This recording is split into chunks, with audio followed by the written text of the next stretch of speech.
Everyone, my name is Divyanshu. I am your new sociology educator. तो आज के session में मैं आपको बताऊंगा कि किसी भी इंसान को, भले ही आप कोई भी हो, बच्चे हों, बूढ़े हों, बुजुर्ग हों, किसी भी इंसान को सोशियोलॉजी पढ़ना क्यों ज़रूरी है। तो मैं बता देता हूँ। देखिए, सोशियोलॉजी क्या होता है ना, सोशियोलॉजी एक तरह की आपकी साइंटिफिक नॉलेज को अनलॉक करने का तरीका है। ये आपकी अनलॉक करता है साइंस ऑफ सोसाइटी को, जिससे की वजह से आप सोसाइटी को ना थोड़ा और बेटर तरीके से समझ सकते हैं। किसी ऑर्डिनरी पर्सन के अगेंस्ट आप उसको, सोसाइटी को ज़्यादा बेटर तरीके से समझेंगे। लेकिन वो आप समझेंगे कैसे? तो उसके लिए पहले हमें सोशियोलॉजी को समझना पड़ेगा कि सोशियोलॉजी असल में होती क्या है। देखिए, सोशियोलॉजी की अगर हम बेसिक डेफिनेशन लेना तो क्या होती है? It is a systematic study of society, social institution and human social relationship. यानी कि सोसाइटी के अंदर जो आपके सोशल इंस्टीट्यूशंस हैं, जैसे कि फैमिली, मैरिज, किनशिप एंड आपके जो ह्यूमन सोशल रिलेशनशिप्स हैं, इसकी सिस्टमैटिक स्टडी को ही सोशियोलॉजी में हम पढ़ते हैं। अब ये क्या एक्सप्लोर करता है? इसी की वजह से ना हमारे बैकग्राउंड हमारा इन्फ्लुएंस होता है, हमारी लाइफ का जो पाथ है वो डिफाइन होता है। It explores how our background influences our path in our life. Then इसकी अगर मैं आपको इंस्पिरेशनल अगर बात बताऊँ ना, एक सोशियोलॉजिस्ट वाले स्टूडेंट और एक नॉर्मल स्टूडेंट के बीच में डिफरेंस क्या रहता है? हमारे एक बहुत बड़े थिंकर हुआ करते थे सोशियोलॉजी में, उनका नाम था सी राइट मिल्स। इन्होंने एक ना कॉन्सेप्ट दिया था, सोशियोलॉजिकल इमेजिनेशन। इसको अगर मैं आपको एक एग्जाम्पल के हिसाब से समझाऊँ ना, तो ये कहते थे कि अगर कोई इंसान कोई कॉफ़ी पीने जा रहा है ना, तो वो एक बहुत बेसिक काम कर रहा है। कोई तीसरा इंसान उसे देखेगा तो वो उसे बस इस नज़र से देखेगा कि अरे ये तो कॉफ़ी पीने आया है। लेकिन एक सोशियोलॉजिस्ट क्या होता है ना, वो अपनी इमेजिनेशन लगाता है, सोशियोलॉजिकल इमेजिनेशन इसको बोलते हैं। वो देखता है, वो समझने की कोशिश करता है कि इस कॉफ़ी की यहाँ तक जर्नी कैसे रही, किस तरह से इसको अफ्रीका के कुछ लोगों ने इसको हार्वेस्ट किया होगा, वहाँ पर उगाया होगा, फिर वहाँ पे किस टाइम पे अंग्रेज़ लोग गए थे उनके ऊपर राज करने, उन्होंने वहाँ पे कॉफ़ी को पहली बार देखा, उसको टेस्ट करा, उसको उसको जब उन लोग को पसंद आया तो उसको वो फिर अपनी कंट्री लेकर के आए एंड इस तरीके से ये पूरी दुनिया में फैल गई। वो कॉफ़ी को एक सिंबॉलिक की तरह, सिंबल की नज़र से देखते हैं, एक इंटरेक्शन की नज़र से देखते हैं, एक रीति रिवाज, एक रिचुअल की तरह की नज़र से भी देखते हैं। क्योंकि यूएस में या वेस्टर्न कंट्रीज़ में क्या होता है, लोग जब सुबह उठते हैं एक रिचुअल की तरह, एक ट्रेडिशन की तरह सबसे पहले उठ करके वो कॉफ़ी पीते हैं।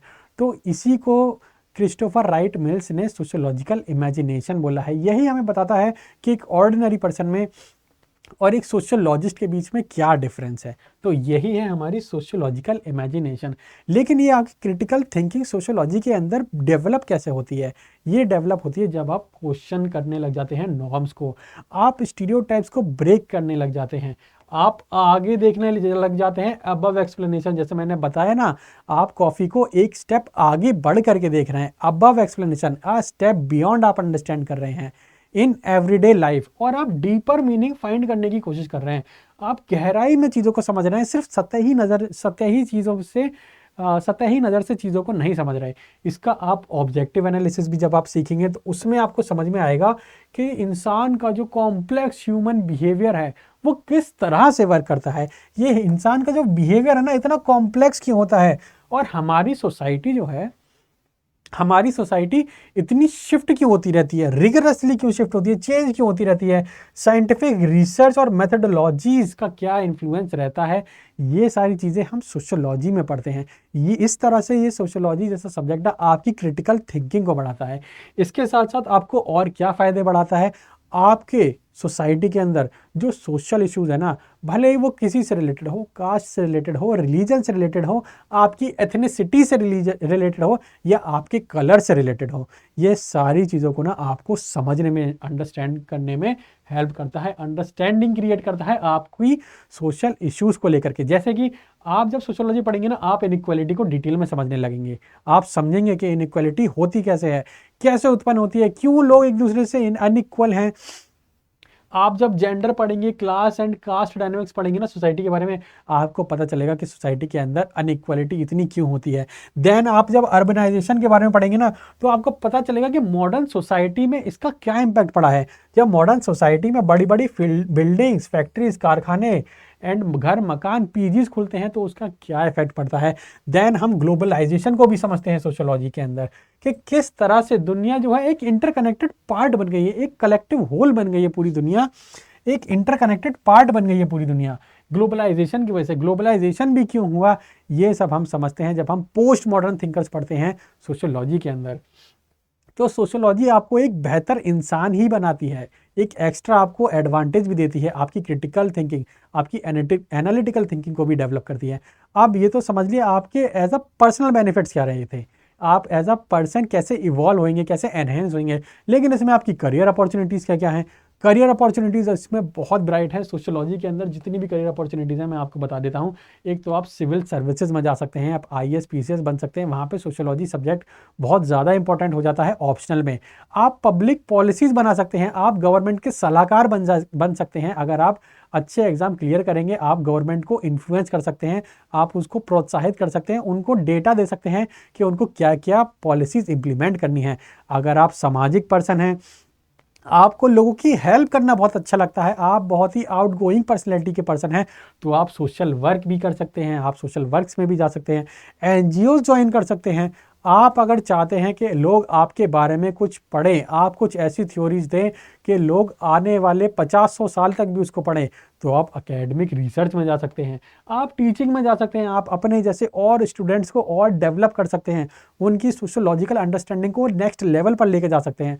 और अगर आपको कॉरपोरेट में जाना है तो आप as an HR and PR भी आप कर सकते हैं। पीआर यानी कि पब्लिक रिलेशंस। आजकल क्या होता है ना, कॉरपोरेट्स के पास डेटा तो बहुत है, बहुत तरीके का डेटा है, उन्हें पता है लोग क्या खा रहे हैं, क्या पहन रहे हैं, क्या ओढ़ रहे हैं, कब सो रहे हैं, लेकिन उनके पास ना जो सोशोलॉजिकल लेंस है, सोशोलॉजिकल पर्सपेक्टिव है, वो नहीं है।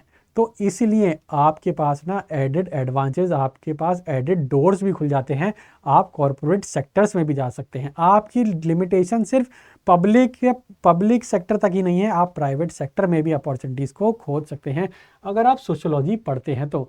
आप सोशोलॉजी पढ़ने का सबसे बेस्ट, और यहाँ पे आप पहुँचेंगे कैसे ये अगर आपको मालूम करना है तो सबसे बेस्ट है कि आप सीयूईटी का एग्ज़ाम दें।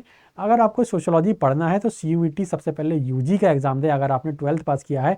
और अगर आप कॉलेज करने के बाद आपने शायद बीएससी किया है, कोई सी भी बैचलर्स डिग्री करी है, और आपको सोचना है कि आप सोच रहे हैं कि आपको सामाजिक काम में जाना है, तो आप जो है सीयूईटी पीजी का एग्ज़ाम दे सकते हैं। इसमें सोशोलॉजी सब्जेक्ट से आप एग्ज़ाम दे सकते हैं। इसमें आपको फ़ायदा क्या मिलेगा? फ़ायदा आपको मिलेगा कि आप टॉप सेंट्रल यूनिवर्सिटीज़ में एडमिशन ले सकते हैं। अब वो टॉप सेंट्रल यूनिवर्सिटीज़ पता है कौन कौन सी? बहुत बड़ी बड़ी यूनिवर्सिटी जहाँ पे स्टडी एकदम फ्री ऑफ कॉस्ट भी हो जाती है, वहाँ पे हॉस्टल में रहने का खर्चा तक गवर्नमेंट आपको देती है। ऐसी कौन सी यूनिवर्सिटीज़ हैं? ऐसी है हमारी जेएनयू, जो कि इंडिया की बेस्ट यूनिवर्सिटी है सोशल साइंसेज सब्जेक्ट से रिलेटेड। हमारी डीयू, दिल्ली यूनिवर्सिटी, हमारी बीयू, और हमारी वर्ल्ड क्लास फैकल्टी के लिए भी हमारे लिए डोर्स खुल जाते हैं। हम वर्ल्ड क्लास फैकल्टी से भी पढ़ सकते हैं, उनसे ज्वाइन कर सकते हैं सीयूईटी पीजी एग्ज़ाम में। तो ये फ़ायदे हैं आपके सोशोलॉजी पढ़ने के। और सोशोलॉजी में कोई भी इंसान अपना करियर इजीली बिल्ड कर सकता है, आपको कुछ एक्स्ट्रा करने की ज़रूरत नहीं है, आपको बस पढ़ने की ज़रूरत है, सोशोलॉजी को एक लेंस से देखने की ज़रूरत है। अब आपने समझ लिया कि आपकी करियर अपॉर्चुनिटीज़ क्या रहेंगे, लेकिन इससे आपको स्किल्स क्या मिलेंगी? देखिए, एक तो जब आप सोशियोलॉजी पढ़ेंगे ना, इसमें एक यूनिट होती है रिसर्च एंड मेथोडोलॉजी। तो उसमें ना आप डेटा एनालिसिस एंड रिसर्च करना सीख जाएंगे कि डेटा एनालिसिस कैसे करते हैं, रिसर्च कैसे करते हैं। फिर आप सीखेंगे एम्पैथी एंड कल्चरल अवेयरनेस आपके अंदर आ जाएगी। आपका इमोशनल इंटेलिजेंस जो कहते हैं ना, ईक्यू कहते हैं ना, वो आपका एनहेंस हो जाएगा। कुछ लोग काफ़ी इमोशनली रिजर्व्ड रहते हैं। वो क्यों रहते हैं? वो थोड़े एंटी सोशल होते हैं, उनको समझ नहीं आता कि सोसाइटी में कैसे रहें, कैसे सोसाइटी वर्क करती है। ऐसे लोगों के लिए ना सोशोलॉजी एकदम बेस्ट सब्जेक्ट है सोसाइटी को समझने के लिए। अब जब आप सोशोलॉजी पढ़ते हैं ना, आपकी कम्युनिकेशन स्किल्स भी अच्छी हो जाती है। आपकी कम्युनिकेशन स्किल्स अच्छी होगी तो आपकी राइटिंग भी बढ़िया हो जाती है। तो आप सोशोलॉजी से रिलेटेड बुक्स भी लिख सकते हैं, किताब्स भी लिख सकते हैं, जर्नल्स भी लिख सकते हैं। और सबसे बढ़िया बात क्या रहेगी, जब आपकी क्रिटिकल थिंकिंग, एनालिटिकल थिंकिंग आपकी बढ़ेगी ना, तो आप पॉलिसी को एवेल्युएट कर सकते हैं। गवर्नमेंट कैसी कैसी पॉलिसीज़ बना रही है, क्यों बना रही है, किस लिए बना रही है, उसके अंदर प्रॉब्लम्स क्या क्या हैं, वो प्रॉब्लम्स भी आप सॉल्व कर सकते हैं। तो आप गवर्नमेंट के सलाहकार बनेंगे तो बहुत फ़ायदा होगा आपको भी और आपके समाज को भी। तो होपफुली आपको समझ आ गया होगा सोशियोलॉजी का इंपॉर्टेंस। लेकिन हमारे दैनिक जीवन में सोशियोलॉजी हमें कहाँ कहाँ देखने को मिलेगी? हर जगह देखने को मिलेगी। जहाँ आप जाओगे वहाँ सोशियोलॉजी है। जैसे मैंने सी राइट मिल्स के एग्जाम्पल के हिसाब से मैंने बताया था ना, उन्होंने सोशियोलॉजिकल इमेजिनेशन कैसे यूज़ किया था वैसे ही सोशियोलॉजी हर जगह है, आपके फैमिली डायनेमिक्स में है, आपके डिजिटल सोशियोलॉजी में है, आप जो डिजिटल चीज़ें देख रहे हैं ना उसमें भी आपकी सोशियोलॉजी है, आपके वर्कप्लेस कल्चर के अंदर भी सोशियोलॉजी इंप्लीमेंट हो जाती है। सोशियोलॉजी हर जगह है क्योंकि सोशियोलॉजी का मतलब ही है सोसाइटी, एंड पूरी दुनिया सोसाइटी से ही बनी है, पूरी दुनिया लोगों से ही बनी है, लोग मिलकर के ही सोसाइटी बनाते हैं। और सोशियोलॉजी क्या है? सोशियोलॉजी है सिस्टमेटिक स्टडी ऑफ सोसाइटी।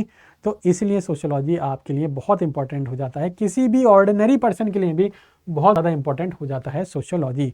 तो अगर आप भी सोशियोलॉजिस्ट बनना चाहते हैं तो आप जुड़ सकते हैं मेरे साथ अड्डा 247 के प्लेटफॉर्म पे। अगर आप सोशियोलॉजिस्ट बनने के लिए रेडी हैं तो ज्वाइन कीजिए मेरे साथ। मैं आपको बताऊंगा कि सोशियोलॉजी की जर्नी में आप कैसे आगे बढ़ सकते हैं। आप बढ़ सकते हैं आगे अगर आप मेरा बैच लेंगे। अगर आप CUET PG की तैयारी कर रहे हैं ना तो आप मेरे 2 बैच ले सकते हैं। पहला तो अल्टीमेट बैच है, इसमें मैं CUET PG 2027 की तैयारी कराऊंगा। एक है मेरा महापैक। इस महापैक में क्या होगा? इस महापैक में मैं आपको थोड़ी एक्स्ट्रा चीज़ें पढ़ाऊंगा, आपकी अंडरस्टैंडिंग सोशियोलॉजी की ना एक नेक्स्ट लेवल पर लेकर के चला जाऊंगा। नेक्स्ट लेवल पे कैसे? इसमें जो कंटेंट रहेगा ना आपका वो एडवांस लेवल का रहेगा, जैसे कि नेट असिस्टेंट प्रोफेसर लेवल का कंटेंट रहेगा आपका। और क्या रहेगा आपके साथ? जो MCQs होंगे काफ़ी डिफिकल्ट होंगे, PYQs मॉक्स होंगे, स्ट्रक्चर्ड वे में आपकी प्रीवियस ईयर क्वेश्चंस रहेंगे, आपके यूनिट वाइज क्वेश्चन रहेंगे, आपके कॉन्सेप्ट वाइज क्वेश्चन रहेंगे। एंड साथ में जो मोस्ट इंपॉर्टेंट चीज़ रहेगी ना, इसमें 250 से ज़्यादा आपके पास लाइव एंड रिकॉर्डेड क्लासेस रहेंगी। अगर आप जुड़ना चाहते हैं मेरे साथ अड्डा 247 के प्लेटफॉर्म पे तो आप इस नंबर पे कांटेक्ट करके मेरे से हेल्प ले सकते हैं, मेरे से गाइडेंस ले सकते हैं अगर आपको कोर्स लेना है तो।